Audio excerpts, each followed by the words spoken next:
शांति। आज हम 22 अक्टूबर 2025 के महावाक्य सुनेंगे। आज मीठे बाबा बोले, मीठे बच्चे, तुम जब किसी को भी समझाते हो या भाषण करते हो तो बाबा बाबा कहकर समझाओ। बाप की महिमा करो तब तीर लगेगा। आज बाबा बोले, मीठे बच्चे, तुम जब किसी को भी समझाते हो या भाषण करते हो तो बाबा बाबा कहकर समझाओ।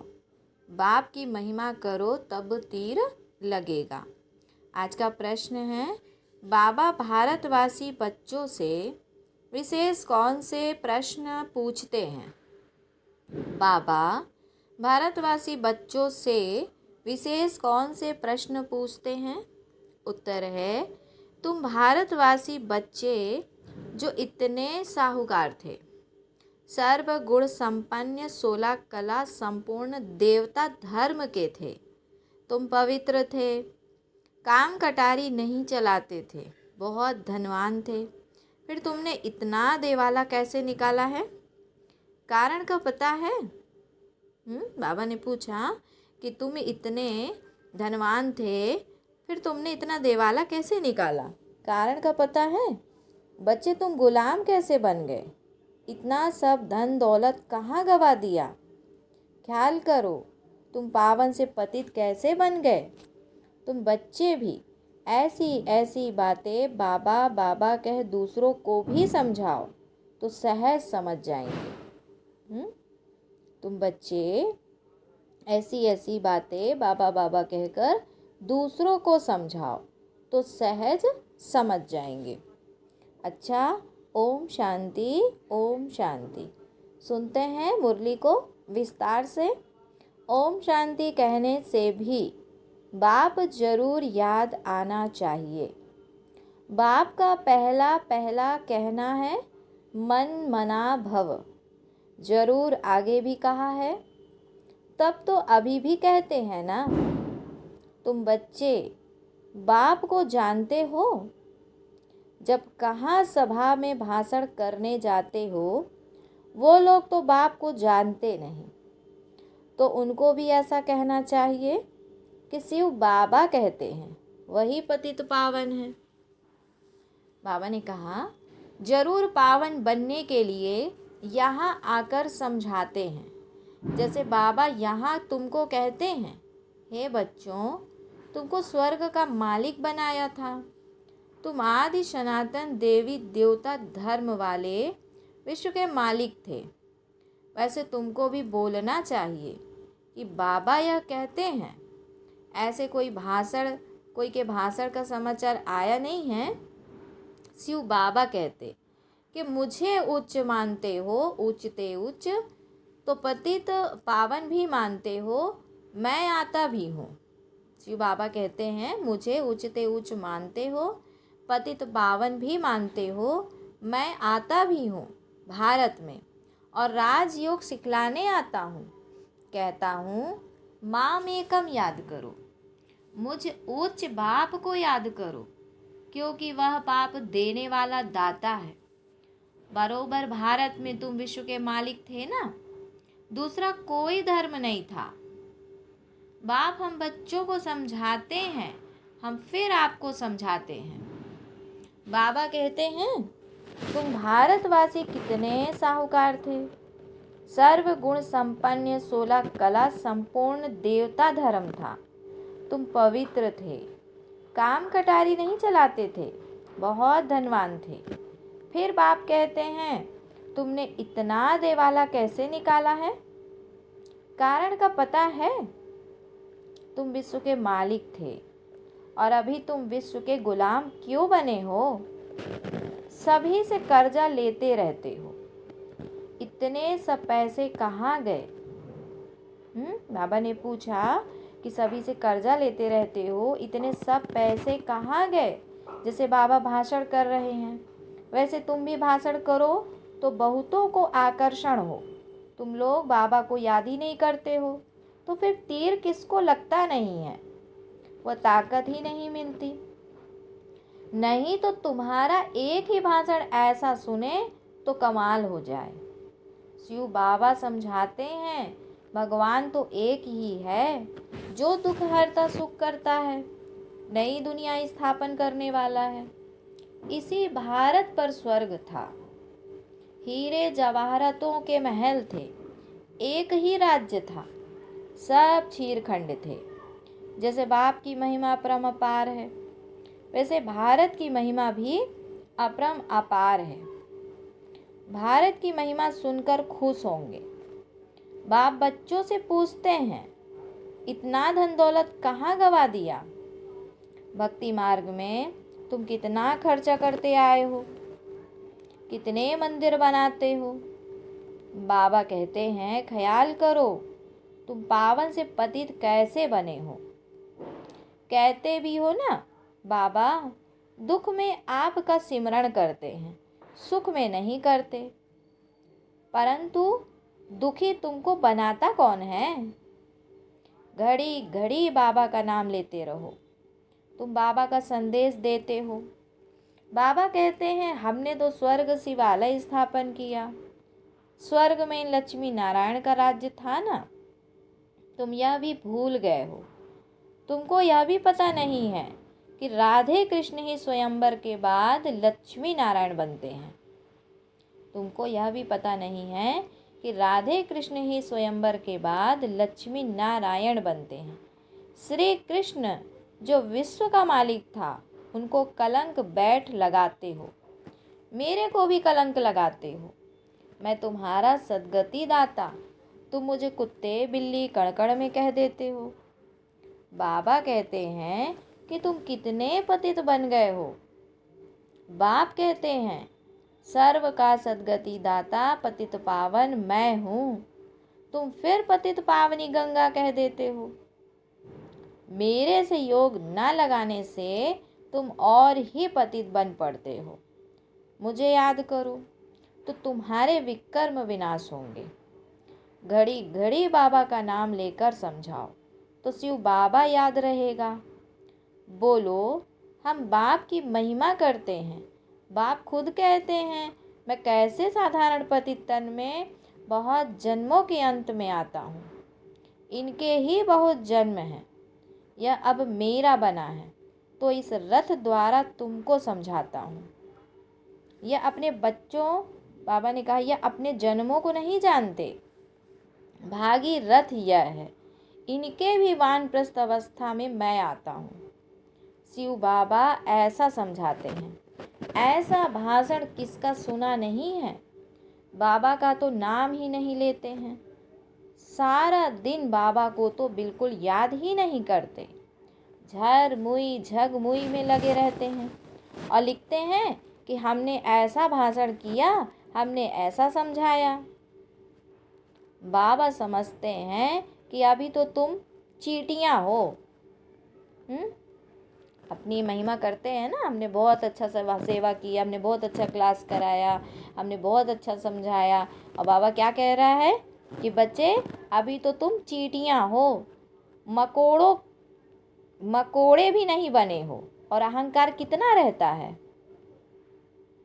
समझते नहीं हैं कि शिव बाबा ब्रह्मा द्वारा कहते हैं। शिव बाबा कहते हैं ना ब्रह्मा के द्वारा, लेकिन खुद में आ जाते हैं ना कि मैं कहता हूँ, मैं सुनाता हूँ, मैं समझाता हूँ, मैंपन आ जाता है। शिव बाबा को तुम भूल जाते हो, ब्रह्मा पर झट बिगड़ते हैं, ब्रह्मा पर झट बिगड़ते हैं। बाप कहते हैं, तुम मुझे ही याद करो ना, तुम्हारा काम है मेरे से, मुझे याद करते हो ना। परंतु तुमको भी पता नहीं कि बाप क्या चीज़ है। कब आते हैं? गुरु लोग तुमको कहते हैं कि कल्प लाखों वर्ष का है, और बाप कहते हैं कि कल्प है ही 5000 वर्ष का। पुरानी दुनिया सो फिर नई होगी, नई सो फिर पुरानी होती है। अब नई दिल्ली है कहाँ? दिल्ली तो जब परिस्तान होगी तब नई दिल्ली कहेंगे। नई कब कहेंगे?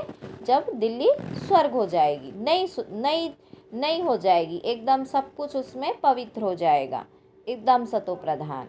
तो नई दुनिया में नई दिल्ली थी, जमुना घाट पर, उन पर लक्ष्मी नारायण के महल थे, है ना। ऐसा संगठन था जो बिल्कुल लक्ष्मी नारायण स्वरूप, लक्ष्मी नारायण, बाबा ने कहा ना, लक्ष्मी नारायण विश्व महाराजन विश्व महारानी, तो उनका एक ऐसा संगठन था, ऐसा महल था, परिस्तान था, बिल्कुल स्वर्ग लगा पड़ा था। और अभी तो कब्रिस्तान होना है, पहले तो सफाई होगी, उसके बाद स्वर्ग बनेगा। सब दफन हो जाने हैं। इसीलिए बाप कहते हैं, मुझ ऊंचते ऊंच बाप को याद करो तो पावन बनेंगे। हमेशा ऐसा बाबा बाबा कहकर समझाओ। श्री बाबा कहते हैं हमेशा बाबा बाबा कहकर समझाने से क्या होगा, बाबा की याद भी बनी रहेगी और देहाभिमान भी नहीं आएगा। बाबा नाम नहीं लेते हो ना, इसलिए तुम्हारा कोई सुनता ही नहीं है, क्योंकि देह भान में रहते हैं। और बाबा की याद से बोलेंगे तो बाबा की याद से बाबा की पावर रहेगी, तो सबके बाबा से खिंचाव होगा। इसीलिए कहा कि बाबा की याद ना होने से तुम्हारे में जौहर नहीं भरता है। बाबा बन के, बाबा बिल्कुल पावर बिल्कुल बुद्धि में बैठ जाए, मैं आत्मा ज्योति बिंदु शिव बाबा की संतान, शिव बाबा का बच्चा हूँ और बाबा मेरे द्वारा सेवा कर रहे हैं, तो बाबा बाबा कह के समझाओ। तो बाबा ने कहा जौहर, तुम बाबा की याद में ना होने से तुम्हारे में जौहर नहीं भरता, देह अभिमान में तुम आ जाते हो। देह भान में कैसे कैसी बातें बोलते हैं, स्वार्थ से संबंधित बातें जोड़ देते हैं, लेकिन बाबा मना करते हैं। बाबा कहते हैं बच्चे देह से ऊपर उठ के बात करो, जो भगवान बोल रहे हैं वही बोलो, अपने से उसमें कुछ भी नहीं ऐड करो। बांधेलियाँ जोर मार खाती हैं, वह तुमसे जास्ती याद में रहती हैं, है ना, कितना पुकारती हैं। बाप कहते तुम सब द्रौपदियाँ हो ना, अब तुमको नंगन होने से बाबा बचाते हैं। माताएं भी ऐसी कोई होती हैं जिनको कल्प पहले भी पूतना आदि नाम दिए थे, तुम भूल गए हो। बाप कहते हैं भारत जब शिवालय था तो उसे स्वर्ग कहा जाता था। यहाँ फिर जिसके पास मकान विमान आदि हैं वह समझते हैं हम स्वर्ग में हैं। कितने मूढ़ मती हैं, हर बात में बोलो बाबा कहते हैं, हर बात में बोलो बाबा कहते हैं। यह हठ योगी तुमको मुक्ति थोड़े ही दे सकते हैं, जबकि सर्व का सद्गति दाता एक है, फिर गुरु किस लिए करते हो? क्या तुमको सन्यासी बनना है या हठ योगी सीख कर ब्रह्म में लीन होना है? लीन तो कोई हो नहीं सकता, पार्ट सबको बजाना है। कोई भी चक्र से निकल ही नहीं सकता, सबको इस चक्कर में आना ही है, चाहे भले 1 सेकंड के लिए ही आए, लेकिन 1 सेकंड 2 सेकंड के लिए उसको आना ही पड़ेगा, क्योंकि आत्मा कभी भी मुक्ति की अवस्था में सदा काल के लिए नहीं रहती है। बाप को भी आना पड़ता है ना, बाप को भी पार्ट में आना पड़ा ना।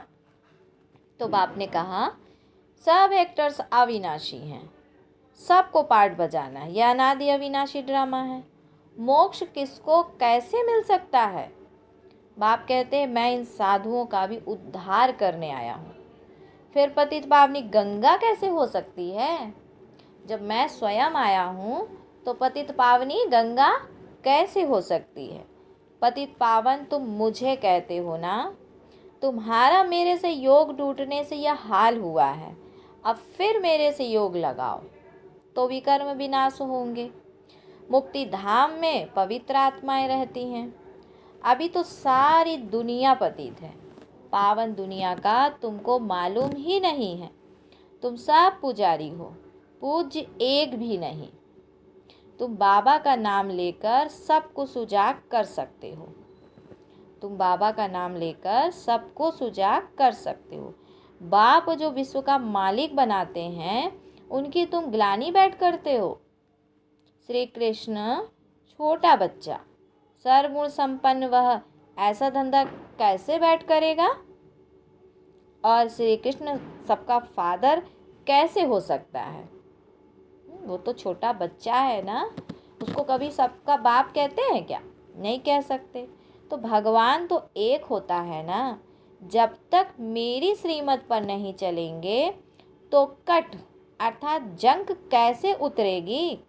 तुम सब की पूजा करते रहते हो तो क्या हाल हो गई है। इसीलिए फिर मुझे आना पड़ता है। इतना पूजा करते भटकते भटकते क्या हालत हो गई। तुमने कितने धर्म कर्म भ्रष्ट हो गए हो। बताओ, हिंदू धर्म किसने कब स्थापन किया? तो ऐसे अच्छी ललकार से भाषण करो। हाँ, हर चीज़ का प्रश्न उठा के उनसे जवाब लो और उन्हें बाबा का जो जवाब है वो दो। तो इससे क्या होगा? बाबा की याद में जो बातें होंगी उससे उनकी आत्मा को वो चीज़ें समझ आएगी, तीर लगेगा। तुमको घड़ी घड़ी बाप की याद में रहना है। तुमको घड़ी घड़ी बाप याद ही नहीं आता है। कभी कभी कोई लिखते हैं हमारे में तो जैसे बाबा ने आकर भाषण किया। अनुभव हुआ ना? तो जब बाबा की याद में रहेंगे तो बाबा ही सेवा करके जाएगा। देवभान से जब ऊपर उठते हैं तो बाबा आके सेवा करता है, और जब मैं रहता है वहाँ बाबा नहीं रहता। इसलिए बाबा कहते मौन हो जाओ, मैंपन से मौन हो जाओ, तो बाबा उपस्थित हो जाएगा और बाबा ही सेवा करेगा। तो बाबा ने कहा, बाबा समझाते हैं, बच्चे तुमने ही ऑलराउंडर 84 का चक्कर लगाया है तो तुमको ही आकर समझाना पड़े। मैं भारत में ही आता हूँ। जो पूज्य थे वह पुजारी बनते हैं, मैं तो पूज्य पुजारी नहीं बनता हूँ। बाबा कहते हैं, बाबा कहते हैं, बाबा कहते हैं, बाबा कहते हैं, यह तो धुन लगा देनी चाहिए। तुम जब ऐसे ऐसे भाषण करो ना, जब ऐसा हम सुने तब समझे कि अब तुम चींटी से मकोड़े बने हो। जब तुम ऐसे ऐसे बाबा की बातें करो और बाबा बाबा की धुन में बात करो, तब बाबा ने कहा मैं समझूं कि तुम चींटी से मकोड़े बने हो। बाप कहते हैं मैं तुमको पढ़ाता हूँ, तुम सिर्फ माम एकम याद करो। इस रथ द्वारा तुमको सिर्फ कहता हूँ कि मुझे याद करो। रथ को थोड़े ही याद करना है। बाबा ऐसा कहते हैं, बाबा यह समझाते हैं, ऐसे ऐसे तुम बोलो, फिर देखो तुम्हारा कितना प्रभाव निकलता है। हाँ, बाबा ने कहा कि ऐसे ऐसे तुम बोलो, फिर देखो तुम्हारा कितना प्रभाव निकलता है। कि यह बाबा समझाते हैं। बाप कहते हैं, देह सहित सभी संबंधों से बुद्धि योग तोड़ दो। सभी संबंधों से बुद्धि योग तोड़ दो। अपनी देह को भी छोड़ो तो बाकी रही आत्मा। तो अपने को आत्मा समझ मुझ बाप को याद करो। कई कहते हैं अहम ब्रह्मास्मि, माया के हम मालिक हैं। बाप कहते हैं कि तुम यह भी नहीं जानते कि माया किसको कहा जाता है और संपत्ति किसको कहा जाता है। तुम धन को माया कह देते हो। ऐसे ऐसे तुम समझा सकते हो। बहुत अच्छे अच्छे बच्चे मुरली भी नहीं पढ़ते हैं। क्यों नहीं पढ़ते हैं? क्योंकि दे अभिमान आ गया। बाबा तो वही बोलते ना, ऐसा भी बोलते हैं, कई बच्चों के सुनने में आता है। क्या बोलते हैं? कि बाबा तो वही बातें बोलते हैं। अरे बाबा वही बातें बोलते तो वही बातें ही तो करे नहीं ना अभी, तो वही बोलेंगे। जब तक नहीं करोगे तब तक बोलेंगे। तो दे अभिमान आ जाता है तो मुरली भी नहीं पढ़ते हैं, है ना। बाबा ने क्या कहा, बच्चे तो कई बच्चे अच्छे अच्छे बच्चे भी मुरली नहीं पढ़ते, बाबा को याद भी नहीं करते तो तीर ही नहीं लगता। क्योंकि याद का बल नहीं मिलता है, बल मिलता है याद से। जिस योग बल से तुम विश्व के मालिक बनते हो। बच्चे हर बात में बाबा का नाम लेते रहो तो कभी कोई कुछ कह ना सके। सर्व का भगवान बाप तो एक है या सभी भगवान हैं? हाँ, सर्व का भगवान बाप तो एक है या सभी भगवान हैं? कहते हैं हम फलाने सन्यासी के फॉलोअर्स हैं। अब वह सन्यासी और तुम गृहस्थी, तो तुम फॉलोअर्स कैसे ठहरे? गाते भी हैं झूठी माया झूठी काया झूठा सब संसार, सच्चा तो एक ही बाप है, वह जब तक न आए तो हम सच्चे नहीं बन सकते हैं। मुक्ति जीवन मुक्ति दाता एक ही है, बाकी कोई भी मुक्ति थोड़े ही देते हैं जो हम उनके बने। बाकी कोई भी मुक्ति थोड़े ही देते हैं जो हम उनके बने। बाबा कहते हैं यह भी ड्रामा में था, अब सावधान हो आंखें खोलो। बाबा ऐसा कहते हैं, यह कहने से तुम छूट जाएंगे। तुम्हारे ऊपर कोई बकवाद नहीं करेंगे। त्रिमूर्ति शिव बाबा कहना है, सिर्फ शिव नहीं। क्या कहना है? त्रिमूर्ति शिव बाबा कहते हैं। त्रिमूर्ति को किसने रचा? ब्रह्मा द्वारा स्थापना कौन कराते हैं? क्या ब्रह्मा क्रिएटर है? ऐसे ऐसे नशे से बोलो, तब काम कर सकते हो, नहीं तो देह अभिमान में बैठ भाषण करते हैं। जैसे बाबा ने विधि बताई, जब तक बाबा की विधि से नहीं करेंगे सेवा तब तक सिद्धि नहीं प्राप्त होगी। इसलिए बाबा कहते हैं कि बाबा जैसा बोलते हैं वैसा करो, अपनी मनमत उसमें मिक्स नहीं करो। और जब तक अपनी मनमत मिक्स करेंगे, श्रीमत से विपरीत चलेंगे, तब तक प्राप्ति नहीं होगी, सेवा वृद्धि को नहीं पाएगी, बल्कि और ही नीचे गिरते जाएंगे। तो बाप ने कहा नहीं तो देह अभिमान में फिर भाषण करते हैं। तो बाप की सुनो और बाप की ही सुनाओ। अपनी मन के या औरों से कुछ भी व्यर्थ का इधर उधर का मिला के बिल्कुल भी बाबा की बातें नहीं डिस्टर्ब करो। बाबा कितना स्पष्ट बोलते हैं कि मैं आत्माओं से बात करता हूँ, और देह अभिमान में आके हम क्या करते हैं, उस मुरली को इतनी साधारण बना देते हैं जो कि वो आत्मा वाली जो प्रॉपर्टी है बाबा की, वो आत्मा तक पहुँच ही नहीं पाती। इसलिए बाबा मना करते हैं कि बच्चे बाप की याद में ही मुरली सुनो और बाप की याद में ही सुनाओ। बाप समझाते हैं यह अनेक धर्मों का कल्प वृक्ष है। पहले पहले है देवी देवता धर्म, अब वह देवता धर्म कहाँ गया? धर्म माना धारणाएं, वो धारणाएं कहाँ चली गई? पूछते हैं बाबा। लाखों वर्ष कह देते हैं तो यह तो 5000 वर्ष की बात है ना। तुम मंदिर भी उन्हों के बनाते रहते हो। दिखाते हैं पांडवों और कौरवों की लड़ाई लगी, पांडव पहाड़ों पर गल मरे, फिर क्या हुआ?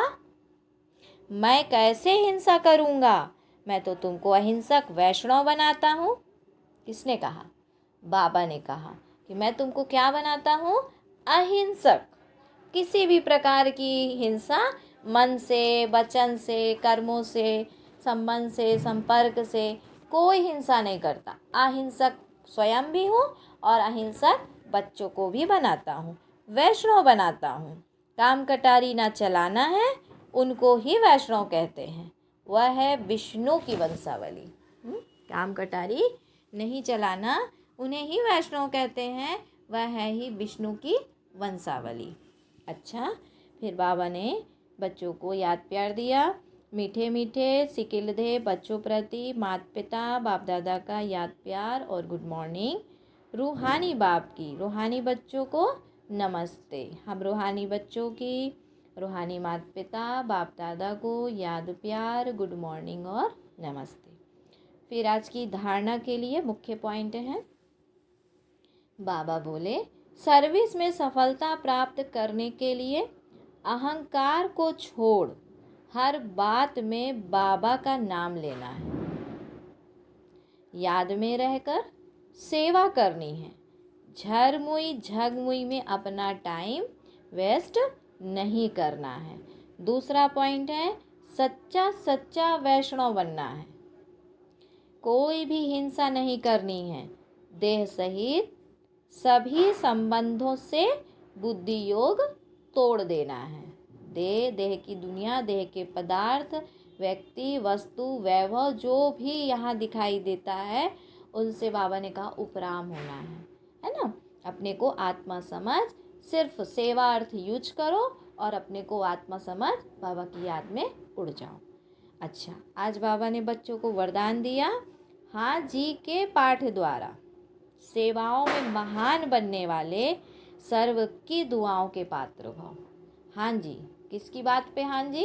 बाबा की बात पे हाँ जी। बाबा की बात पे, श्रीमत पर सदा हाँ जी। हाँ जी के पाठ द्वारा सेवाओं में महान बनने वाले सर्व की दुआओं के पात्र भव। तो सबकी दुआएं मिलती हैं ना जब सेवा में हाँ जी करते हैं। बाप की ने सबसे पहली श्रीमत क्या दी है? बच्चे अपने को आत्मा समझो, तो इसमें भी हाँ जी। तो हाँ जी करके सेवा करनी। हाँ जी बाबा, मैं आत्मा ज्योति बिंदु, मेरा पिता परमात्मा ज्योति बिंदु। तो कोई भी सेवा खुशी और उमंग उत्साह से करते हुए सदा ध्यान रहे कि जो सेवा हो उसमें सर्व की दुआएं प्राप्त हो। सेवा में दुआ जरूर मिलनी चाहिए, नहीं तो वो सेवा कैसी सेवा होगी? अब कोई संतुष्ट ही नहीं हुआ, हमने सेवा की, इतना तन मन धन समय श्वास संकल्प सब खर्च किया और एक भी आत्मा संतुष्ट हुई, 2 आत्मा संतुष्ट हुई, तो वो सेवा आधी हो गई। मतलब वो सेवा का वो रिजल्ट नहीं मिला जो हमें चाहिए था। तो संपूर्ण प्राप्ति हो ना उससे।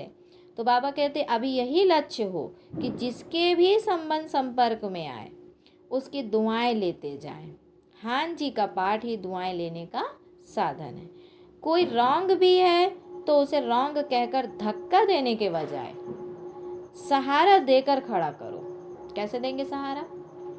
हाँ जी बोल दो, ठीक है। तो रांग कहकर, रांग के बजाय सहारा देकर खड़ा करो, सहयोगी बन जाओ। हाँ जी किया ना तो सहयोगी हो गए ना, तो उससे भी संतुष्टता की दुआएं मिलेगी। जो दुआएं लेने में महान बनते हैं वह स्वतः महान बन जाते हैं। तो हर बात में हाँ जी, बाबा का कार्य है ना, बाबा को बोलना है ना। हाँ जी, हाँ बाबा को बोलो, जी बाबा। अच्छा, स्लोगन है, हार्ड वर्कर के साथ साथ अपनी स्थिति भी हार्ड अर्थात मजबूत बनाने का लक्ष्य रखो। हार्ड वर्कर के साथ साथ अपनी स्थिति भी मजबूत बनाने का लक्ष्य रखो। फिर आज का अव्यक्ति सारे की पॉइंट है, स्वयं और सर्व के प्रति मनसा द्वारा योग की शक्तियों का प्रयोग करो। स्वयं और सर्व के प्रति मनसा द्वारा योग की शक्तियों का प्रयोग करो। योग का प्रयोग अर्थात अपने शुद्ध संकल्पों का प्रयोग तन पर, मन पर, संस्कारों पर अनुभव करते आगे बढ़ते जाओ। इसमें 1-2 को नहीं देखो, यह क्या करते, यह नहीं करते, पुराने करते व नहीं करते, यह नहीं देखो। पहले मैं इस अनुभव में आगे आ जाऊं, क्योंकि यह अपने आंतरिक पुरुषार्थ की बात है। ये जो भी है किसकी बात है? अपने अंदर की बात है, अपने आंतरिक पुरुषार्थ की बात है। ऐसे जब ऐसे व्यक्तिगत रूप में इसी प्रयोग में लग जाएंगे, वृद्धि को पाते रहेंगे, तब तक एक एक के शांति की शक्ति का संगठन रूप में विश्व के सामने प्रभाव दिखाई पड़ेगा। पहले स्वयं में, जितना हम स्वयं में करते जाएंगे तो वो शांति का प्रभाव फिर बाद में प्रत्यक्ष होगा, अनुभव होगा, वो भी सामने दिखाई पड़ेगा। ओम शांति।